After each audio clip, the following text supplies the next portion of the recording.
प्रत्येक आईसाठी तिच्या मुलाचा बर्थडे खूप स्पेशल असतो, कारण त्या मुलासोबत तिचा पण एक पुनर्जन्मच झालेला असतो. आणि म्हणूनच मी माझ्या मुलासाठी हा सुंदर असा एरोप्लेन थीमचा केक बनवला. तर सगळ्यात आधी या केकचं स्टँड बनवण्यासाठी मी एक सर्कल शेपची सिंगल तार घेतली, जी मी खालच्या बेसला लावले, आणि हाफ सर्कलची जी तार मी वरच्या साईडला लावले ती मी डबल घेतली होती, कारण की त्याच्यावर आपल्याला प्लेन लावायचं होतं म्हणून. तर तार लावण्यासाठी ना मी चिकटपट्टीचाच यूज केला होता, पण जर तुमच्याकडे ग्लूगन असेल तर तुम्ही ग्लूगनचा यूज करा, कारण की हा केक मला घरीच कट करायचा होता, त्यामुळे मला तसं काही टेन्शन नव्हतं. पण कस्टमरला जर केक द्यायचा असेल तर ग्लूगनचा यूज करा.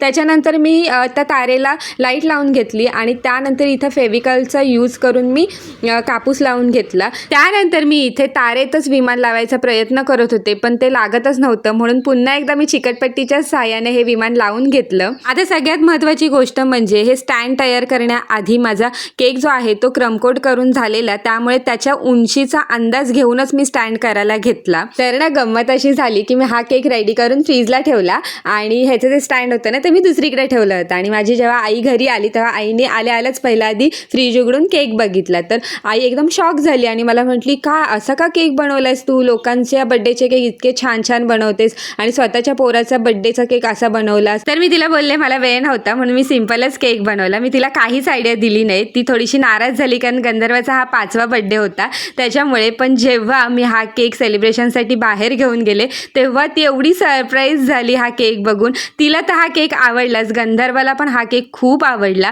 त्यानंतर आम्ही इथे छान असं बर्थडे सेलिब्रेशन करून घेतलं. हा केक मी पहिल्यांदाच बनवला होता, तरीसुद्धा हा केक मला खूप आवडला. तुम्हाला कसा वाटला हा केक? खाली नक्की कमेंट करून सांगा. आणि असा केक जर तुम्हाला बनवायचा असेल आणि काय प्रॉब्लेम येत असेल तर मला नक्की मेसेज करा.